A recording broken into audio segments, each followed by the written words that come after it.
Hello everyone, this is Professor Vincent Torre Bungolan. Ayan, sino po ang nakapanood sa inyo doon sa pinakahuling ads ni senatorial candidate Manny Pacquiao? Ayan, so dito sa kanyang pinakahuling ano ba ito ay campaign, no? Ay inamin niya yung kanyang ano pa tawag dito? Inamin niya yung kanyang pagiging bobo. Okay, so anyway, wala naman pong masama kung ano man po yung intention niya dyan sa pag-amin niya ng pagiging bobo niya. Talaga naman po talagang bobo nga naman talaga siya.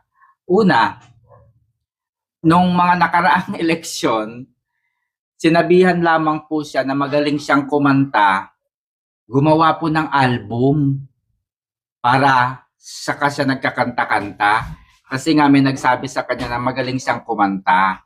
O, di gumawa siya ng album. Sumunod, may nagsabi sa kanya na magaling siyang mag-basketball. Kaya bumili siya ng ano ngayon, ng kupunan. O, di ba? Ano pa ba yung mga ginawa niya? Marami pa po siyang ginawa. Kung ano po yung sinasabi sa kanya ng kanyang mga kaalyado o mga campaign na people, ayan, ay kanyang ginagawa. So ano po ang tawag doon? Hindi po bobo. Hindi po bobo ang tawag doon. Kaya wag ka pong mawalan. Kumbaga wag ka pong panghinaan ng loob, no? Senator Manny Pacquiao. Hindi ka po bobo. Ikaw po ay isang uto-uto. No, hindi ka po bobo, isa ka pong uto-uto. Okay? To cut the story, isa ka pong trapo. Bakit? Balikan niyo po yung dati ninyong naging pahayag. Bakit nga ba hindi dapat iboto si President Bongbong Marcos Jr.? Bakit nga ba? You tell me. Bakit hindi nga ba dapat iboto si ngayon ay Presidente Bongbong Marcos Jr.? Dahil sabi mo, corrupt si Bongbong Marcos Jr. Hindi lamang yan, marami ka pong sinabi noong mga nakaraang eleksyon. Ngayon ay tumatakbo ka bilang senador sa ilalim po ng bagong Pilipinas ni President Bongbong Marcos. Hindi ko alam kung nakakatulog ka ba o hindi ko alam kung ano ang iyong motibo. Kasi para sa akin, kung titignan ko yung iyong mga desisyon, iyan po ay pagpapahiwatig ng isang kandidatong walang paninindigan. Yan po ay pagpapahiwatig ng isang kandidatong walang sariling plataforma. Okay? So, dahil walang paninindigan, walang plataforma, ibig sabihin, nagnanais kang maging pangulo o nag-aasam ka ng isang posisyon sa gobyerno nang hindi mo alam ang papel na iyong gagampanan.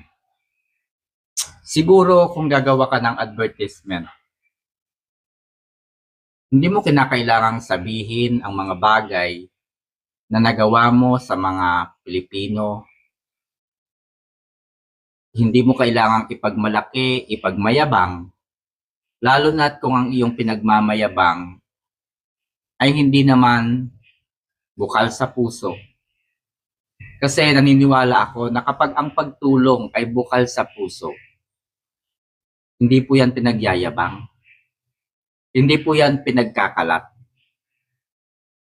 Ang pagtulong ay ginagawa ng palihim, hindi kinakailangang mayroong media, hindi kinakailangang mayroong camera, sapagkat ang pagtulong ay nakikita ng mga tao at hindi mo kailangang ipangalandakan sa publiko. Ngayon, kung tumatakbo ka sa pagkasenador at sinasabi mong marami kang natulungan, marami kang napag-aral, kahit hindi mo sabihin sa publiko, yung mga taong yan na tinulungan mo, gagawa at gagawa ng paraan para mag-ingay, para sabihin sa publiko ang mga magagandang bagay na iyong ginawa. 'Di ba? Halimbawa, ako, pinag-aral mo ako. Alam ko sa sarili ko na ang pagtulong na ginawa mo ay bukal sa loob mo. Taos puso ang iyong pagtulong sa mga Pilipino. Ngayon, dahil ang tinatakbuhan mong posisyon ay pagkasenador, bilang isang Pilipino na nakatanggap ng tulong mula sa isang tao, kaya kong gumawa ng ingay, ipangalandakan sa buong bansa ang tulong na ginawa mo. Hindi mo kinakailangang sabihin sa akin. Sabihin mo nga sa publiko na tinulungan kita.